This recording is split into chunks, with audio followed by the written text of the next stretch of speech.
Good evening, ladies and gentlemen. Welcome to Crown Business TV this week.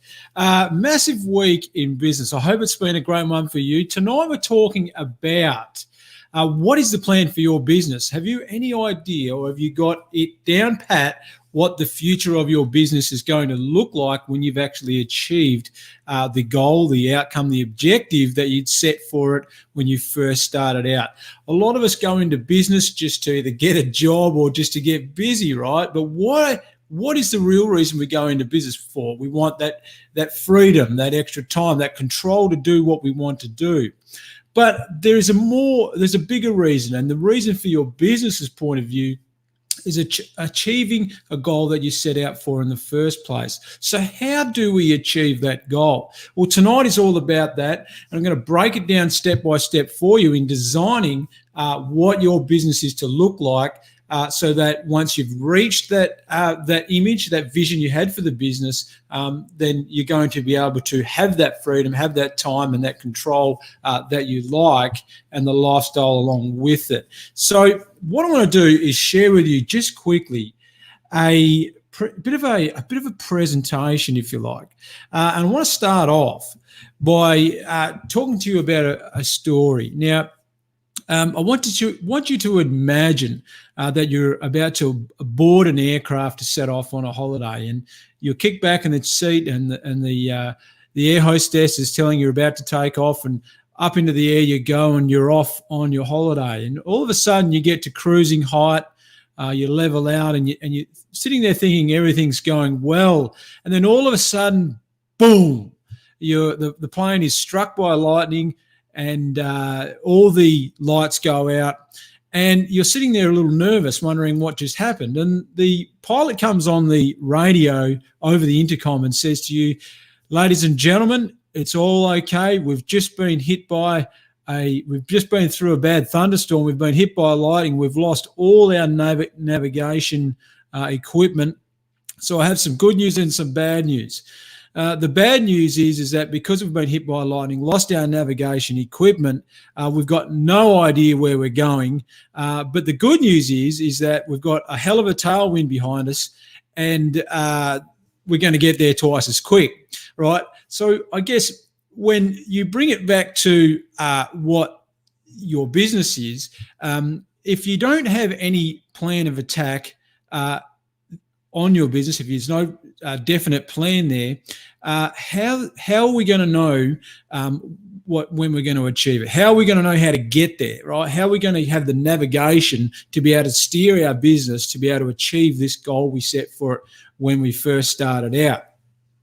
So tonight's all about that, and I want to share with you a little statistic here about having a documented strategic plan for your business, the plan that you have for it so that you can achieve what you set out for with the business in the first place. And there was a Harvard study done at Harvard found that those that actually documented their plan, their goals, their outcomes, their objectives, had a 300% better chance of achieving their objectives, right? Which makes perfect sense, because if you don't really know where you're going, how are we ever going to get there, right? And when you relate that back to the story of the aircraft, well, if you don't have any navigation, it doesn't matter how fast you're going, you're never going to get there, really, are you? Where is that destination you're going? So I want to draw your attention now to an organisational chart. Now, you may be a small business owner thinking, well, we don't need that. It's just me in the business, or there's only a couple of us. Our business, we cover everything. There's no real need, right? And yes, that may be true, but if you're trying to achieve a certain outcome with your business, then it is a very, very important part of actually defining exactly what your business looks like. But we don't write down, we don't document it in our organizational chart what our business looks like today. If you're in business as an entrepreneur or business owner that is wanting to grow a business to a level of significance, then we must sit down and map out the picture of what our business is to look like in the future when we've achieved that vision.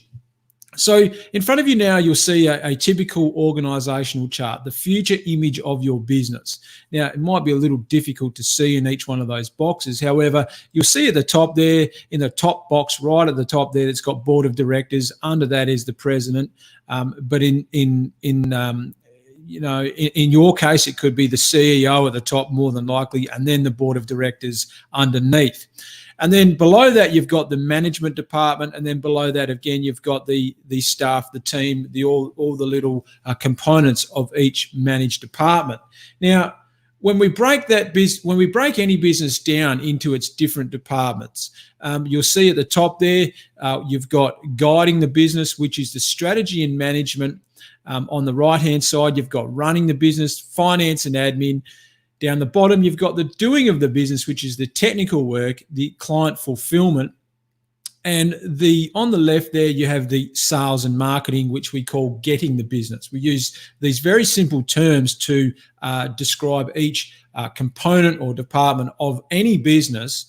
It's broken down into these categories. So if we go back now to our organizational chart, you'll now see where these components lie. So strategy and management, guiding the business, where all business owners need to be focusing on at the top there. So in this case, you've got the directors, the board, the CEO, and the owner of the business. If you're not a company sole trader, you'll be just the owner or owners. On the left there, you'll see the getting the business, which is the marketing and sales department. Below that, you've got salesperson, advertising, marketing coordinator, those positions. I reverse back a little. So each part on the organizational chart is actually positions in your business, right? And then in the future, we assign team members to these positions. In the middle there, we've got operations of the business. So the technical stuff of the business, you're actually doing the work there. So in this case, you've got the technician, service and customer support. And then finally on the right there, you've got the running of the business, which is finance, admin, accounting, etc. Now, that's right. So these positions are in your business, right? The actual structure, what your business actually looks like when we draw out, map it out, and document each position, so we can then go into each of those positions and document the processes that are applicable to those positions, so that your team now follows those processes and we know what is expected of them. In a moment, we're going to touch on how to write these processes up for the business, because it's of vital importance when enrolling your team members into that. Now, if you're after if you're after some software to draw up an org chart, you can go to www.easyorgchart.com. It's free software where you can actually start plug and play, design the future org chart for your business, the future vision of that business, what it is to look like in the future once you've achieved its vision for it. I'll just reverse back a bit. So now I want to bring you on the basics on how to actually write that process. A couple of weeks back, we touched on my 5-step business systemization plan, where we go in and identify our processes. We start implementing those. We prioritize, we implement, and then we measure those processes as well.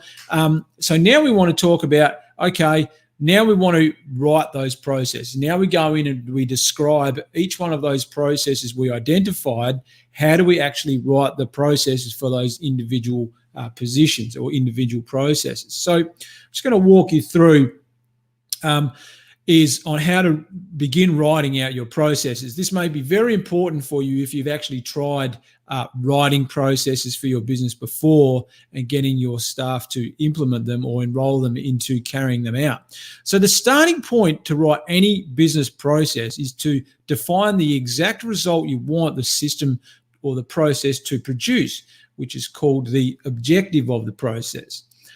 You review and your prioritized systems list. So the priority list of processes we covered off on last week about which ones you focus on first.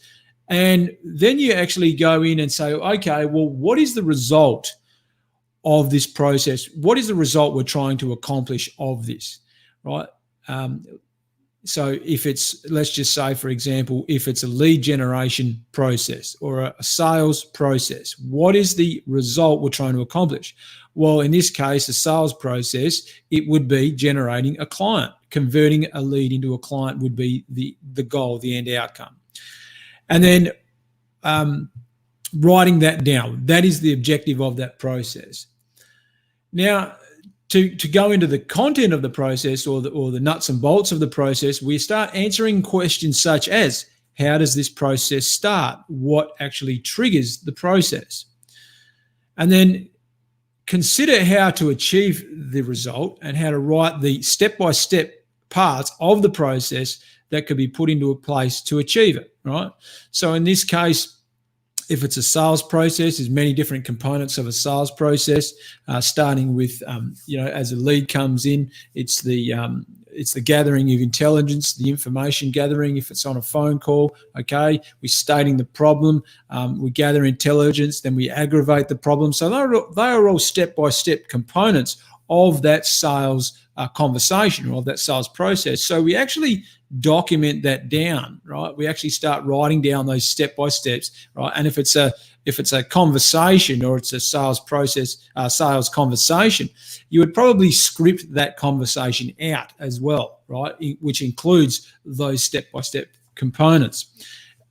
We've got to bear in mind here that we're going to have our team members, or we're going to delegate this process to team members. So we want them to be able to follow along and understand the nuts and bolts behind the process, so that they actually get a good idea on how to actually go about carrying out that job.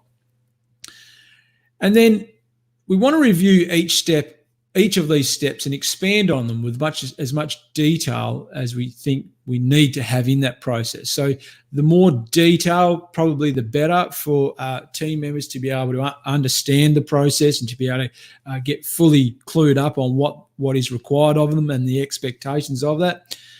And then finally, to establish and document the expectations that we have on someone in your organization following out and completing the system, right? So we must make sure that the person that we delegate a task to or a specific process know full well what's expected of them carrying out that process and the end result that we're wanting to achieve out of that process as well.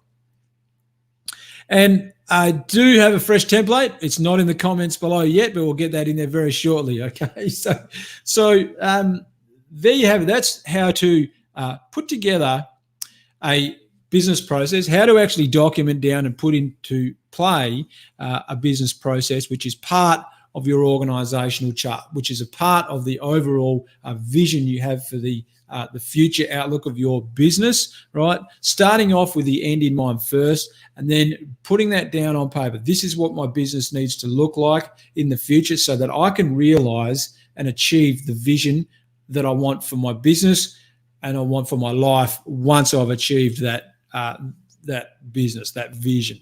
Okay, so I hope that's helped you out tonight. Look, the organizational chart is a very, very powerful tool in being able to map out, get out of your own mind and onto paper or onto software to be able to say, that's the image that I have in my mind for my business. And they are all the positions that are needed, that are required in my business to be able to realize that vision. So once all those positions are filled and all those processes are documented and people are following processes in those positions, then we can expect the desired outcome, or we can expect the desired results we want to achieve by those processes taking effect. And then when each one of those little positions is doing its required job and we're getting the required outcome, it all filters up to the overall objective, the overall vision that we're wanting to achieve for the business. And happy days for you and happy days for I as the business owner. So we can then step away and then eventually have our business functioning without us actually needing to be involved in the day-to-day in that business. We've created a machine now that is running under processes, under management, so that it actually doesn't require us to be there and make it all happen. How good is that? A business that functions and runs under processes becomes that franchise type model that you can step away from and actually have it churning over, spitting out profits that land in your bank account without you actually physically being there. So I hope that's helped you out today. Look forward to chatting more about organizational charts, images of your business, the future vision of your business, and the future vision of what you want your life to be like is the most important part. So whenever we sit down with a client and we start looking at, okay, well, you want to get more customers, right? Well, why do you want to get more customers? You want to get more sales. You want to get more leads. You want to get more money in the bank. Well, why do you want that, right? And the question, these are the questions we want to be answering first before we actually go in and start strategizing on any part of the business, any component of the business, because what's the point in actually doing anything if we don't know why we're actually doing it for in the first place? Remember the image of the airplane right at the beginning and the story about, well, if we don't know where we're going, how will we know when we've got there? What's the point in going, right? So we must identify that component, that first component of our business first, and that is, what is the business going to look like? What's the overall goal I want to achieve? And then we can actually start breaking that down into the vital parts of that, what is required of that business to be able to achieve that overall vision. So I'm glad you came along tonight. If you're watching the replay, let me know in the comments. I hope it's been of value to you tonight. I look forward to bringing you Crown Business TV again next week. My name's Harvey Lynch. We look forward to talking with you then. Bye for now.